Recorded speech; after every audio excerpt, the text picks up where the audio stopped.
Salut à tous, j'espère que vous allez bien et que vous n'avez pas trop chaud en cet été qui est plutôt volcanique. Moi je profite justement d'une nuit qui est un petit peu plus fraîche, tu vois, pour faire mes vidéos parce que franchement les derniers tournages étaient ultra difficiles. D'ailleurs vous avez dû voir une vidéo où il y avait finalement qu'un éclairage au lieu de deux. Et donc je profite de cette vidéo pour vous parler d'un jeu qui pour moi est un petit peu le clone de Mario Kart 64. C'est le fameux Mickey Speedway USA que j'ai ici en version japonaise et on enchaîne tout de suite après le générique.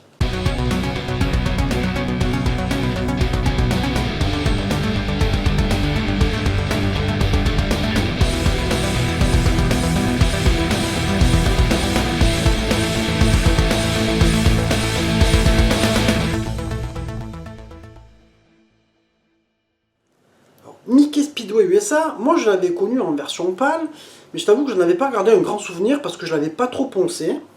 Et puis je l'ai retrouvé il y a quelques temps déjà dans un lot au Japon, et je me suis dit, allez pourquoi pas, il était en loose. Et donc je me suis remis dessus, et effectivement tu te dis, mais il y a beaucoup de similitudes avec Mario Kart, à croire que c'est même Nintendo qui l'a développé. Eh ben non, en fait il avait été développé par Rare, qui était quand même une grosse team à l'époque, qui a travaillé pour Nintendo, qui a fait le GoldenEye. Et donc il est sorti le 13 novembre 2000 aux États-Unis, le 1er décembre 2000 chez nous, et il est arrivé au Japon le 21 janvier 2001. Donc autant vous dire qu'il est arrivé à un moment donné où la Nintendo 64 était complètement en fin de vie, tu vois, franchement en 2000 on était déjà parti sur Dreamcast, on arrivait sur les PS2, ce genre de choses. A savoir qu'il a eu une version Game Boy Color qui est sortie uniquement en Europe et aux États-Unis. Pas de version japonaise pour eux. Tiens, c'est rare, tu vois, ce genre de choses. Là où tu vas trouver des similitudes vraiment avec Mario Kart, déjà pour commencer, ce sera pas dans les menus ni l'interface. D'ailleurs, qui est vraiment très sympa. À un moment donné, tu vas avoir une carte où tu vas avoir les courses, etc. C'est pas mal imaginé. Là, tu vas retrouver un mode Grand Prix. Et au lieu, si tu veux, d'avoir à un moment donné 50, 150 et 100 cm3, ben, tu vas avoir un petit moteur, puis un plus gros, et puis un encore plus gros. Tu vois, donc déjà, tu te dis, tiens, bon, Alors, je pense qu'après, ils ont dû avoir des accords avec Nintendo. Je pense que c'est un truc qui a été voulu. Nintendo n'avait peut-être pas d'équipe pour développer un Mario Kart suivant, ou c'était une idée avec Disney, je sais pas. À savoir, justement, qu'il avait été édité par Disney Interactive. Et donc là, tu vas avoir aussi le même système de Grand Prix, de course et de battle. C'est-à-dire que, je sais pas si vous vous rappelez, dans Mario Kart 64, tu avais des arènes, et en fait, tes vies, c'était des ballons. Et bien là, c'est la même chose, tu as des ballons en forme de tête de Mickey.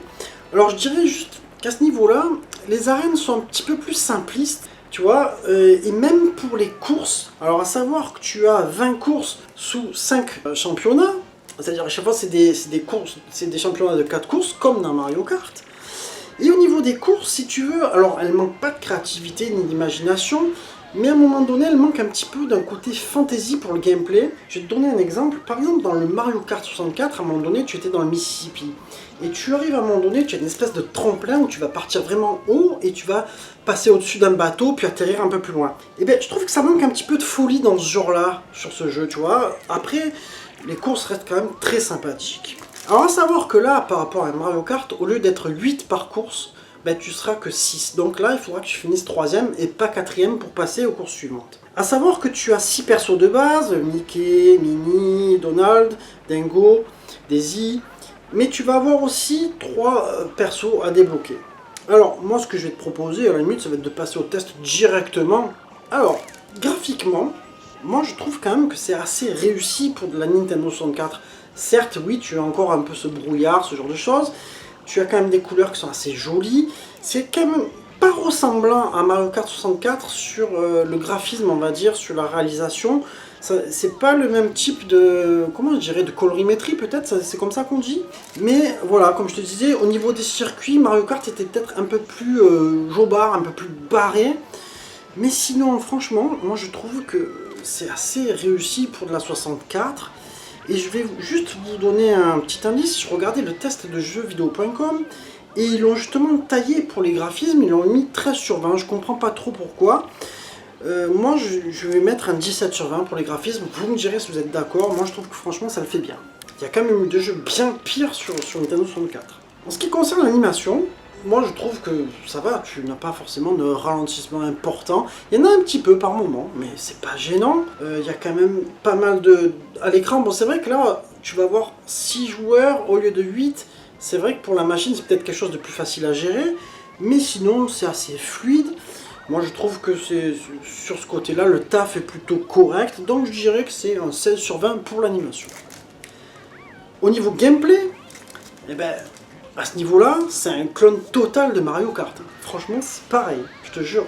Si tu joues à Mario Kart, tu joues à celui-là, c'est les mêmes boutons, les mêmes trucs. Ou si je dis pas de bêtises, peut-être t'as un bouton qui change. Mais en gros, au niveau de la maniabilité, tu t'y fais en 2 secondes. C'est un fun immédiat, c'est super bien foutu.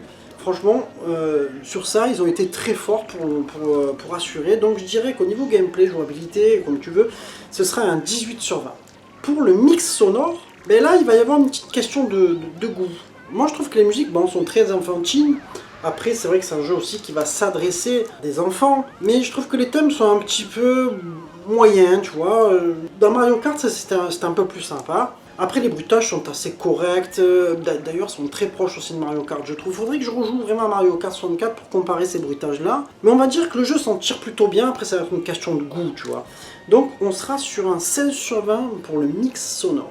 Au niveau de durée de vie, eh ben, c'est un jeu où il y a franchement beaucoup de choses à faire. Puisque je t'ai dit, tu as les 5 grands prix. Et il faut arriver à les gagner quand même. Parce que le jeu n'est pas super facile, c'est le même délire que Mario Kart, hein, c'est-à-dire qu'à un moment donné, tu vas être dans les premiers, tout, tu es bien, nanana, et paf, d'un coup, ils te défoncent tous, et hop, tu finis 4ème, tu es dégoûté, il faut recommencer, donc tu as un petit peu ce même délire de difficulté. Donc je te dirais que c'est quand même un jeu, il faut le faire connaître, parce que ça peut être une grosse alternative de Mario Kart, et en plus tu as ce délire de mode ballon, qui peut être très sympa à plusieurs. Là, peut-être que justement, vous chercherez un petit peu moins dans les arènes. Dans Mario Kart, c'est vrai qu'à un moment donné, il y en avait une où tu grimpais sur des étages, etc. Et à un moment donné, c'était long pour se trouver. Donc je pense qu'il y a vraiment de quoi faire. Ce jeu-là, il en a dans le ventre. Je vais mettre un 17 sur 20 pour la durée de vie.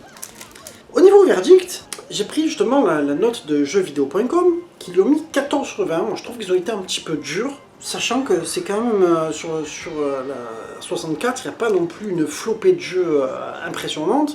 Et dans ce style-là, je crois qu'à part Mario Kart et celui-là, j'en vois pas d'autres. Donc 14 sur 20, moi je trouve ça un peu light. Moi sur mes notes, si je prends ma moyenne, je tombe sur un 16,8, donc j'arrondis à 17. Et moi je te dirais, en conclusion, que c'est un bon clone de Mario Kart, mais juste sorti trop tard en fait. Si ce jeu-là était sorti peut-être 2 ans avant, franchement, il aurait bien fonctionné. Et c'est vrai que pas beaucoup de gens en parlent autour de moi, et pas beaucoup l'ont forcément connu. Mais en tout cas, ce que je peux te dire, c'est qu'en japonais, tu le trouves pour 5 ou 6 balles. Fonce, tu vas te régaler. Après, je sais pas combien il coûte en loose en Europe. Il doit coûter peut-être 20 balles, je sais pas. Il doit pas être trop cher. Mais un jeu qui mérite qu'on en parle. Enfin voilà, c'est la fin de ma vidéo. Merci de me suivre. Je vous embrasse tous et profitez bien des vacances. Et je vous dis à très bientôt les amis. Ciao, ciao.